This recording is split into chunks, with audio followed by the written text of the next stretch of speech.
Hello, everyone, and welcome back to the Art of Motor Racing. When I sit down to make these post race videos, I'm usually in a great mood, excited to talk about a sport that I'm so incredibly passionate about. I'm still relatively new to this YouTube platform, and I genuinely try to find positives whenever I sit down and analyze motorsports. But what happened in Barcelona this past Sunday, it didn't just disappoint me. As a lifelong fan of this sport, it makes me absolutely furious. It pains me to say it, but MotoGP didn't just let us down. They completely failed the very people who bleed for the sport and make it what it is. Part of me didn't even want to record this video, but someone needs to speak up because if we, as fans, remain silent, nothing will ever change.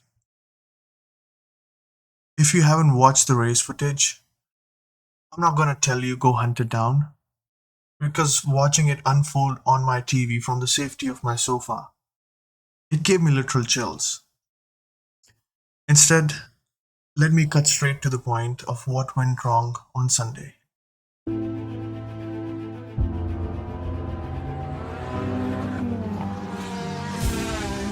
Perez goes off the track, off goes Leclerc, through goes Hamilton!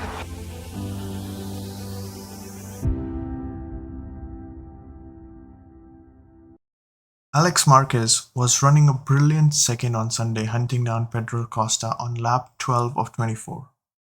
As they exited turn 9 and hammered onto the back straight, both riders they opened their throttle to the maximum acceleration. Suddenly, Costa's KTM simply bricked itself, a total electronic failure.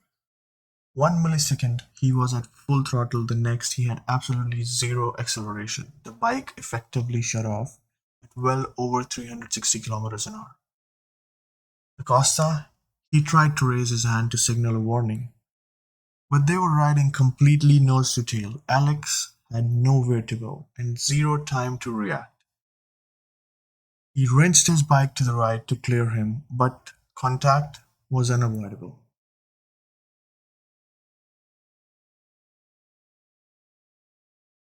That single touch, it sent Alex's Ducati veering towards the concrete wall at terminal velocity. He fought like hell to control it, somehow keeping it off the barriers and steering it onto the grass. But the surface out there, it isn't smooth. The bike stuck a massive irregularity on the ground, launching Alex into the air, and at that exact moment, his motorcycle, it became a missile. The bike didn't just crash, it completely disintegrated. Carbon fiber bodywork and wheels were obliterated and scattered across the live track. Flying tyre from Alex's bike, it ripped through the air and struck Fabio Di Giannantonio so violently it took down Digia. Shrapnel and debris battered Johann Zarco, Acosta, and practically half the grid as they rode down the straight. The only reason Pedro Costa walked away from that unscathed is because of Alex Marquez's split-second survival instinct. If Alex hadn't violently jerked the bike right, I don't even want to think about the tragedy we'd be discussing today. Red flag was immediately waved. Ambulance came onto the circuit. Alex was rushed to the hospital. And finally, the medical update. Rider conscious. That phrase is supposed to bring relief, but after the horror we witnessed in Malaysia last year with Noah, those words don't really carry the comfort they used to. Before we go any further, we need to talk about this venue. This wasn't just a freak bout of bad luck. Circuit de Barcelona, Catalunya is an absolute relic on this calendar. The track surface, it shows every bit of its age. Riders, they've been desperately complaining about the complete lack of grip. Do you know when it was fully last resurfaced? 2018, 8 years ago. In that time, the bikes have become vastly faster, the top speed have soared, and the consequences of a mistake have become outright catastrophic. Look at Jorge Martin during the practice this very weekend. He suffered a very high-speed violent crash at turn 12, leaving him with a mild concussion. He later admitted that while he lay there, the fatal accident of Louis Salom at the exact same corner 10 years ago. It flashed through his mind. Think about the sheer psychological grit it takes to climb back on a prototype motorcycle after thinking about that. And speaking of Martin, let's sit with a staggering statistic. The man crashed 5 times over the course of this weekend. 5. Concussion in FP1 at turn 12. Down again in Friday practice. Down again in Q1 on Saturday. Down again in the sprint. And finally, taken out by Raul Fernandez at turn 5 during Sunday's third restart. 5 crashes in 3 days. He's in the middle of a brutal championship fight, yet he went back out there every single time without a single complaint. He just put his head down and got back on the bike. And when he finally returned to the Aprilia garage after that 5th devastating crash, his frustration kind of boiled over. And he shoved his team manager. He apologized publicly and immediately. I get it, it's a terrible look for a world champion when millions of kids are watching him on TV. But frankly, I don't really blame him for cracking emotionally. I blame the absurd situation he was forced into. At the same time, professionalism is expected. His team manager, he didn't cause the crash. He shouldn't have taken that heat. Let's get back to the core issue. When Alex Marquez went off the circuit at 300 km per hour, it was the uneven runoff, the ditch, the completely unmaintained ground that launched him into orbit. Smooth, modernized runoff area would have been the difference between a routine slide and a trip to the emergency room. This circuit is severely struggling financially, surviving entirely on public grants. Yet MotoGP willfully returns here year after year, forcing the riders onto one of the most dangerous technical punishing track on earth. All on a surface the grid has begged officials to fix for nearly a decade. At a certain point, you can no longer call this bad luck. It is institutional negligence. And sadly, this isn't even the first time MotoGP officials have let substandard track conditions slide this season. It took exactly 26 minutes. 26 minutes to clear the wreckage, confirmed Alex was at the hospital, and for MotoGP management to give the signal to go ahead and restart the race. Now I understand the protocol, 1 red flag, 1 restart. That's standard racing procedure. Racing, it is inherently dangerous, and every person on that grid, they accept that risk. But this isn't a story about a single restart. This is about the sheer madness of what followed. Lap 1, turn 1 of the restart. Johan Zarco, who had already been stuck by the debris from the Alex Marquez initial crash, even before climbing back on his bike, he came in too hot into the braking zone. He plowed into the back of Luca Marini and then collected Pecco Bagnaia. 3 bikes wiped out at turn 1 on the very first lap. But it gets worse. Zarco's left leg became violently trapped between the swing arm and the seat unit of Pecco Bagnaia's Ducati. The bike kept tumbling, dragging Zarco through the gravel as a 157-kilogram chunk of cartwheeling metal used his leg as an anchor.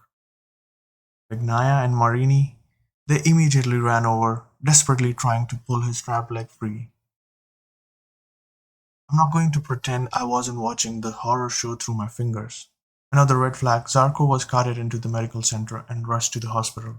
Damage, torn ACL, torn PCL, medial meniscus destruction, a fractured fibula and his ankle.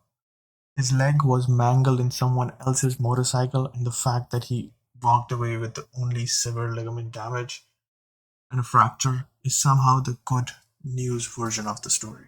Now let's be completely honest, turn 1 at Barcelona, it is not a surprise.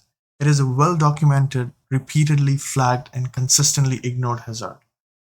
Taka Nakagami was wiped out there in 2023, Enea Bastianini in 2024, and now Johan Zarco in 2026. Same corner, same chaotic race start scenario, just a different year. The fundamental flaw is the start line layout. The grid is situated so far from turn 1 that by the time 22 bikes arrive at the braking zone on lap 1, they all are traveling at a speed they never reach during a normal racing lap. They are guessing. A microscopic error becomes a catastrophic disaster. Fabio Giannantonio, he summarized it perfectly after the race, noting that arriving with the much unaccustomed velocity completely obliterates their braking markers, turning any minor mistake into catastrophe. The riders have been screaming for the exact same fix for years now. Move the damn start line closer to turn 1 to take the guesswork out of the braking zone. It has been brought up to the Safety Commission multiple times, yet it continues to fall on deaf ears. Which brings me to the absolute joke that the Safety Commission is. Did you know that 19 out of 22 full-time MotoGP riders don't even bother showing up to the Safety Commission meetings anymore? Why? Because they know for a fact that nothing they say makes a single bit of difference to the billionaires running the sport. Looking at this weekend, can you blame them? So let's look at the scoreboard. 2 riders hospitalized, 2 red flags, and 2 catastrophes.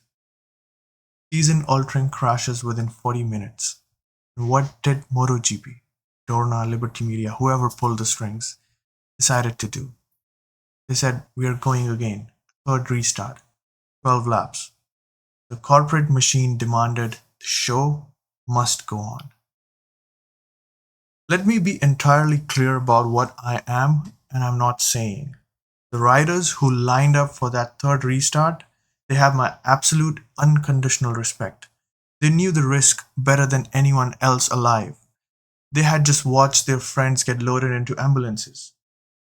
They had been pelted by flying carbon fiber. They watched Zarco's leg got crushed at the arm's length and saw the horrific sight of Alex Marquez motionless on that asphalt. Yet they fastened their helmets and rode back out. That isn't recklessness, that is pure, unadulterated courage. That is the exact DNA of a world-class motorcycle rider. Not criticizing them for a single second. But the brutal truth is they did not have a choice. Jorge Martin cut the right core issue when he said, show must go on and we don't decide. Let that phrase sink in your mind. These are the elite motorcycle racers on the planet, competing in the pinnacle of the motorsports. They are the product, they are the show, and yet they have absolutely zero say in their own safety. Pedro Costa didn't hold back either, calling it awful that the sport simply acts as if nothing happened, forcing them back out on the track to race normally after 2 horrific red flags. And what was MotoGP's response to these statements? Total, deafening silence. Just business as usual. Let me say this as plainly as I can. As a fan who loves the sport, MotoGP, it's not just a TV product for Liberty Media to package, shinily polish, and sell to investors.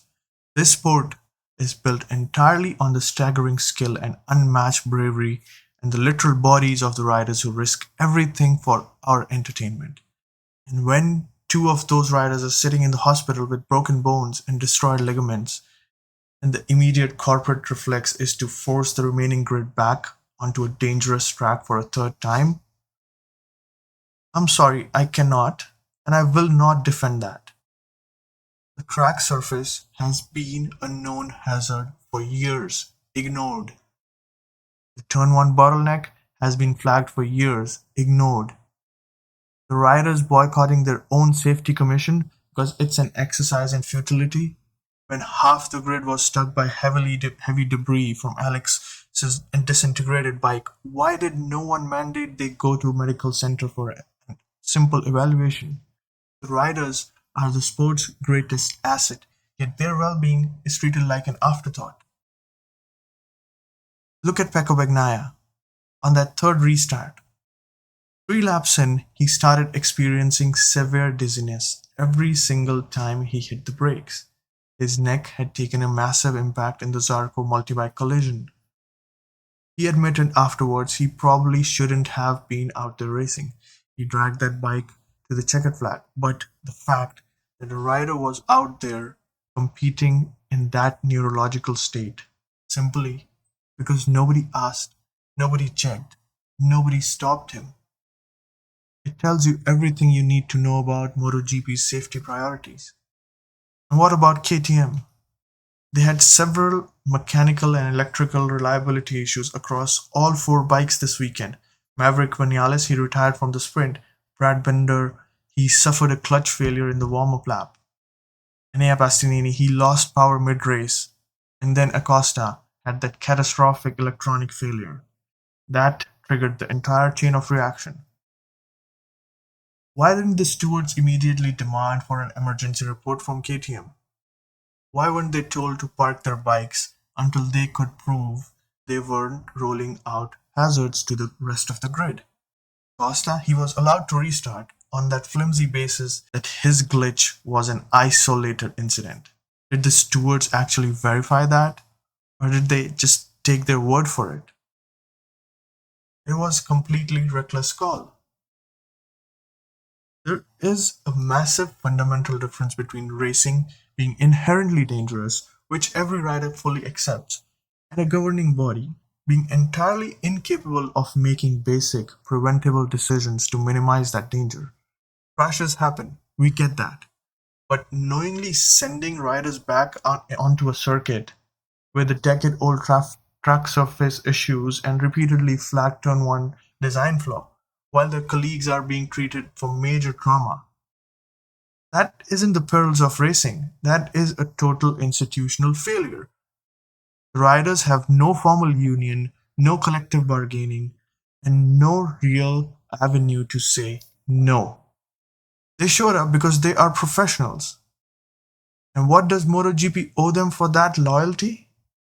At a bare minimum, they owe them real changes. And then, just when you thought this afternoon couldn't get any more staggeringly tone deaf, post-race penalties dropped. The riders, who had just survived 2 red flags, witnessed 2 severe hospitalizations, and endured 3 separate race starts in a single afternoon, were handed cold, bureaucratic 16-second time penalties for low tire pressure. Joan Mir, who rode an absolute masterclass to finish an incredible second, was stripped off his podium. This was not a normal race. The tire allocations, they were altered mid-event because of the restarts. The race distance, it was cut, and the warm-up procedures were completely thrown out of the window. Multiple teams explicitly stated that accurately managing the tire pressure under those chaotic, unprecedented conditions was mathematically impossible. Yet, the bureaucrats applied the rulebook to the letter. Maximum penalty, zero discretion, and a complete refusal to acknowledge extraordinary circumstances. 16 seconds, drop down your time, lose your podium. Thank you, goodbye. These are the athletes who put their lives on the line to save the event and deliver the television show. And the moment they stepped off the bikes, MotoGP dogged the results. I'm genuinely at a loss of words. If there was ever a Sunday to look at the rigid regulations and say, maybe we should apply some basic human judgment here, this was it. Someone in that paddock with actual political influence need to grow a spine and stand up against this absolute nonsense. You want to grow the sport globally, start by standing up for the athletes who make it possible in the first place. Fabio Di Giannantonio technically won the race, his second career MotoGP victory. Under any normal circumstances, it would have been a beautiful story. The VR46 rider, the iconic Valentino Rossi connection, fighting through physical pain from the debris to take the top step. But he said it best himself after the race. The joy was entirely hollow, drowned by the uncertainty and heavy emotion. You cannot properly celebrate a milestone when your colleagues are lying in hospital beds and your and you're left wondering why the sport you love forced you back onto the meat grinder. As of right now, Alex Marquez has undergone surgery to plate his fractured collarbone, and his vertebra fracture it is being heavily monitored. He is on the mends, and I truly hope he comes back stronger than ever. Johan Zarco, he's back home, awaiting a specialist consultation to map out the long, agonizing road of ACL rehabilitation. He deserved vastly better than what he got this weekend.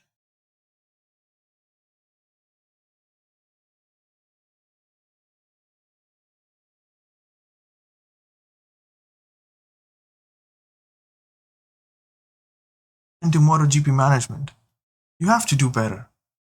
Not with the hollow PR scripted post race statements about how rider safety is your number one priority. We need real, tangible actions. Fix the track surface, move the start line, give the safety commission real legislative teeth, and give the riders a powerful, unified voice. Because the riders, they will always show up. They keep showing up. That's what they do. The real question is, does this sport actually deserve them? Thank you for watching. I'll see you at Magello. Let's pray for a much better Sunday.